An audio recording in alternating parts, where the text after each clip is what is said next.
you are the professional astrologer. Yeah. Yes, and you are the major speakers in this event, in this big conference. Yeah. So we would like to know more you about the astrology specific. Sure, yeah. So my training in astrology is psychological astrology. And so it's really using it from a counseling perspective, and Carl Jung, who was a psychologist, psychiatrist. Carl Jung. Okay. So I'm using it from a Jungian archetypal perspective.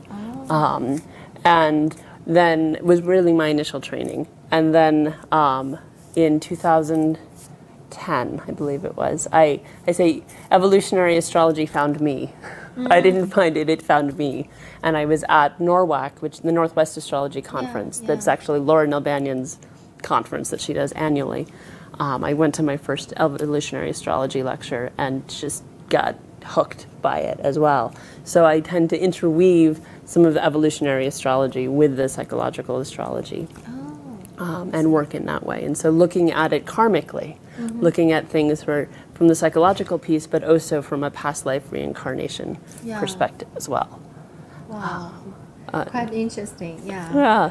Yeah, and also I checked your lecture on this UX is about parenting astrology. Yeah, and that's been a passion of mine since the very beginning of studying astrology.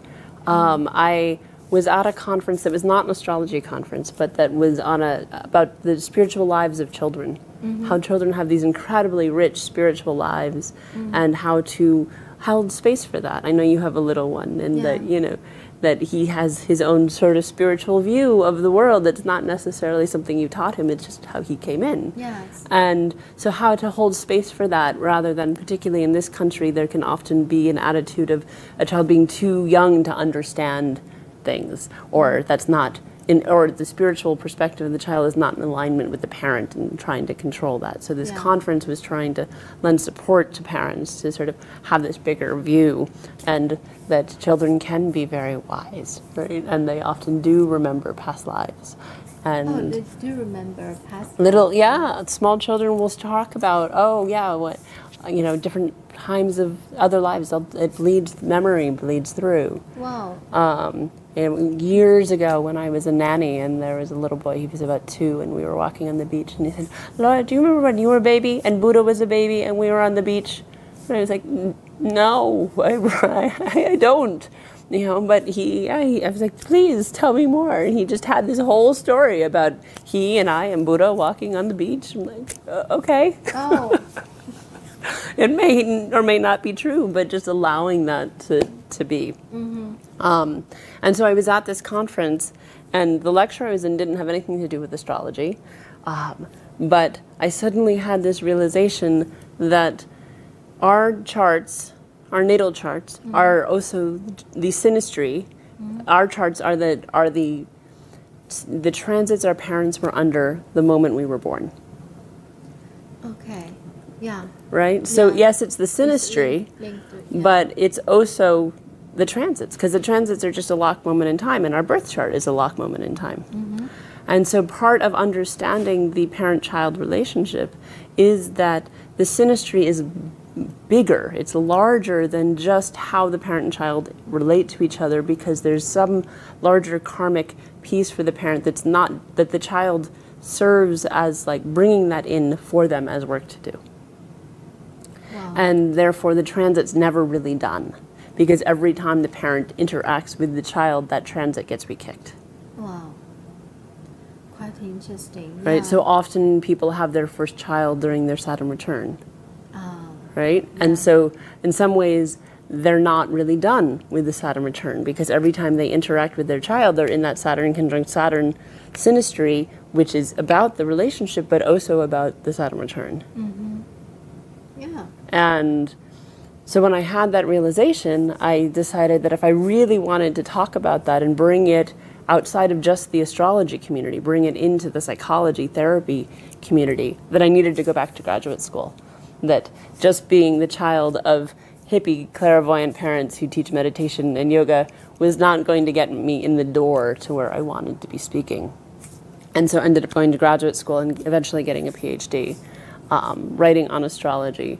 and the degree is not in astrology. It's a social science degree. So, social science. so psychology, philosophy, sociology, all interwoven. Wow. And then wrote on astrology for my dissertation. Wow. But that the idea behind that all came about out of this realization of, our charts are the transits our parents were experiencing when we were born. And so my lecture yesterday was really getting back to that idea from 2004, I think it was, and bringing that idea forward in the work I've done with that since, and that is still evolving. And so looking at the synastry between parents and children, as well as how the child's chart aspects the composite chart of the parents. And so how does that child impact the relationship? Yeah. Yeah. It's quite, I think it's kind of family dynamics. Absolutely. I mean, when the lecture I talked about family systems theory in psychology, and particularly Virginia Satir, who was a family systems theorist, who died in the late 80s.